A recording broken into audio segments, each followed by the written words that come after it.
Assalamualaikum warahmatullahi wabarakatuh. Waalaikumsalam warahmatullahi. Waalaikumsalam warahmatullahi Kami akan wabarakatuh. mempresentasikan hasil kerja kami, yaitu transformational grammar dan functional grammar.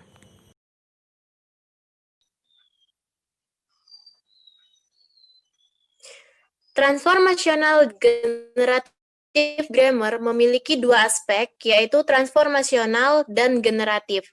Transformasional adalah suatu metode yang menyatakan bagaimana suatu struktur suatu bahasa dapat dihasilkan atau dijelaskan sebagai hasil dari transformasi tertentu yang ditransisional. Contohnya seperti I helped Johan, aktif. Johan was helped by me, pasif. He will come, affirmative. Will he come, interrogative.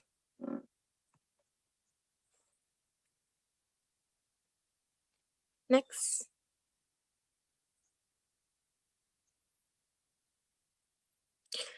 Ketika aturan transformasional diterapkan pada sebuah kalimat, bukan strukturnya sendiri yang berubah, tetapi hanya bentuk representasi. Aturan transformasional memetakan deep dan subface ke dalam representasi struktur permukaan. Contoh, I can solve this problem. Struktur permukaan yang mungkin dapat berupa this problem I can solve.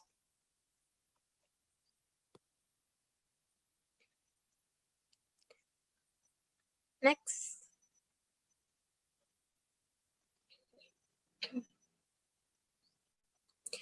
Aturan transformasional, yaitu yang pertama, perspektif atau aturan normatif, yaitu hindari akhiran dengan preposisi.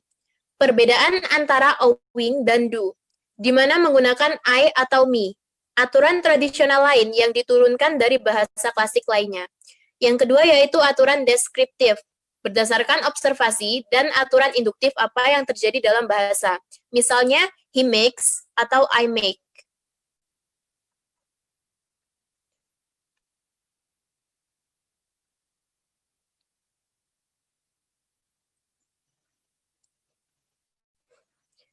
Aturan penulisan ulang. Sistem ini berhubungan dengan simbol. Gunakan simbol untuk mempresentasikan kalimat. Contohnya, as noun phrase, NP, plus verb phrase, VP. Aturan interrogatif. Aturan untuk membuat pernyataan pertanyaan. Contohnya, I can read, DS, menjadi can I read, SS. Selanjutnya, aturan affix switch, yaitu mengganti bentuk dengan memindahkan affix. Contohnya, he is going, DS menjadi does he going, SS. Next. Selanjutnya, aturan negasi, membuat kalimat negatif. Contohnya, she likes movies, DS menjadi she doesn't like movies. Yang terakhir yaitu passivation rules, yaitu mengubah suara, aktif pasif. Contohnya, I play hockey. Selanjutnya akan dijelaskan oleh Dewi Insiada. Kontroversi dengan transformational generative grammar. Tata bahasa ini harus mempertimbangkan bahwa sebuah kalimat dapat memiliki kalimat lain di dalamnya, atau sebuah frase dapat memiliki frase lain di dalamnya.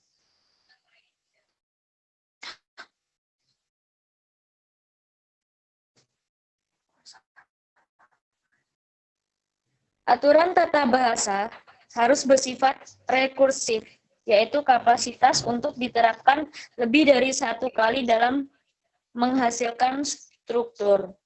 Contoh, the books was on the table. The book was on the table near the window. The book was on the table near the window in the hallway. Next, transformational ini harus menjelaskan bagaimana dua kalimat yang berbeda memiliki keterkaitan erat. Bagaimana mereka memiliki struktur permukaan yang berbeda, tapi struktur dalamnya yang sama. Carly broke the window. The window was broken by Charlie. Transformasional ini harus menyelesaikan ambiguitas struktural, yaitu bagaimana dua kalimat yang kelihatannya mirip tapi sebenarnya berbeda.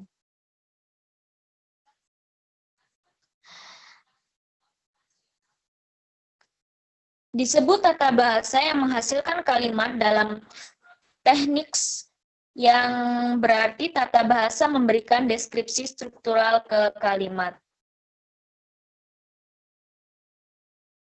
Selanjutnya akan dijelaskan oleh Indah.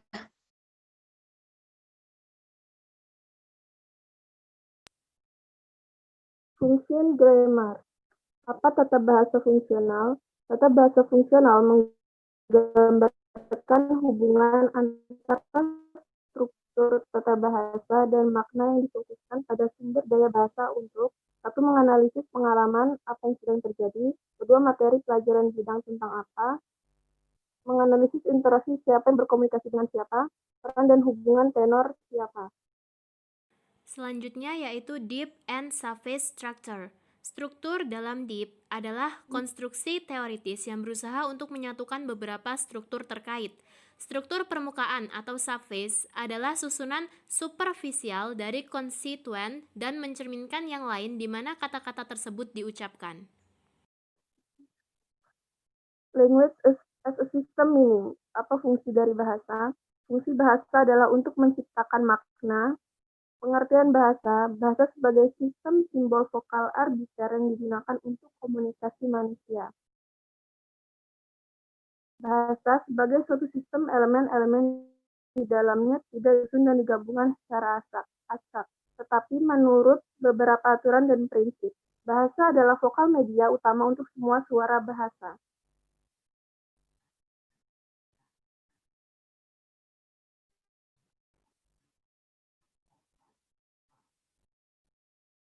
Language as a system meaning.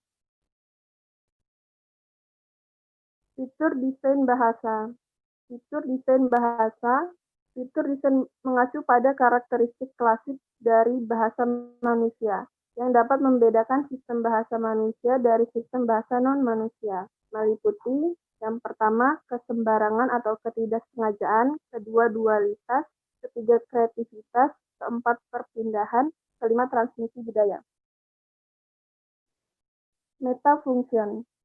Makna eksperiensial berkaitan dengan cara bahasa mewakili pengalaman kita tentang dunia serta dunia batin dan pikiran dan perasaan. Makna interpersonal berkaitan pembicaraan terhadap suatu subjek. Makna tekstual berkaitan dengan cara suatu teks disusun. Bahasa digunakan untuk mengatur makna pengalaman dan interpersonal menjadi satu kesatuan linear dan koheren. Baiklah, itu tadi presentasi dari kelompok kami. Apabila ada yang ingin ditanyakan, silakan kirimkan pertanyaannya di kolom chat.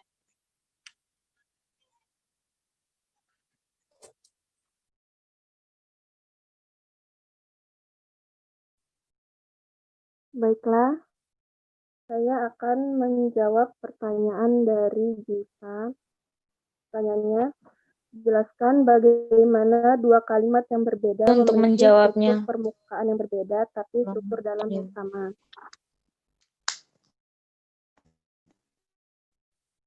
Jadi, perlu diketahui bahwa perbedaan struktur permukaan itu sama dengan perbedaan bentuk sintaksis. Nah, jika dilihat dari contohnya, yang pertama itu kalimat pertama, Charlie broke the window. Dan yang kedua, the window was broken by Charlie. Nah, kalimat pertama itu adalah kalimat aktif, sedangkan yang kedua itu kalimat pasif. Lalu,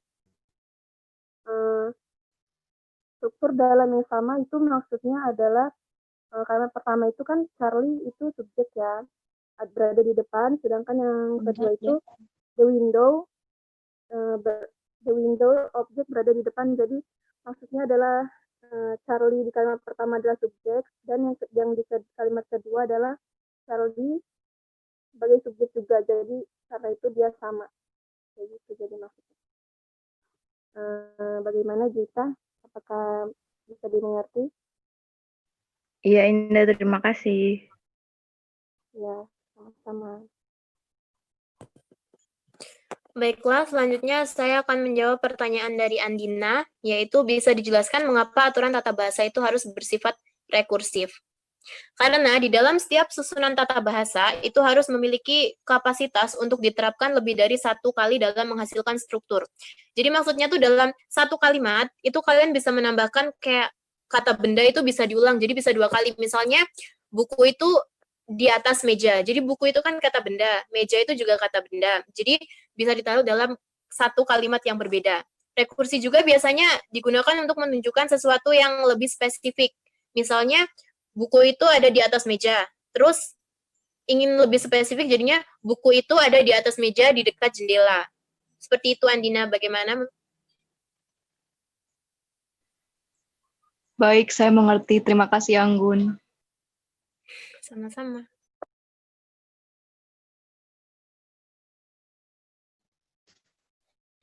Oke, baiklah, saya akan menjawab pertanyaan dari Nev. Apa perbedaan dengan survei struktur?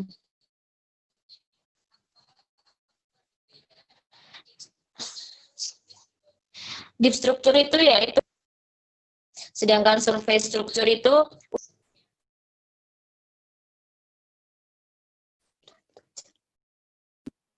Baik, terima kasih. Cukup, Dewi.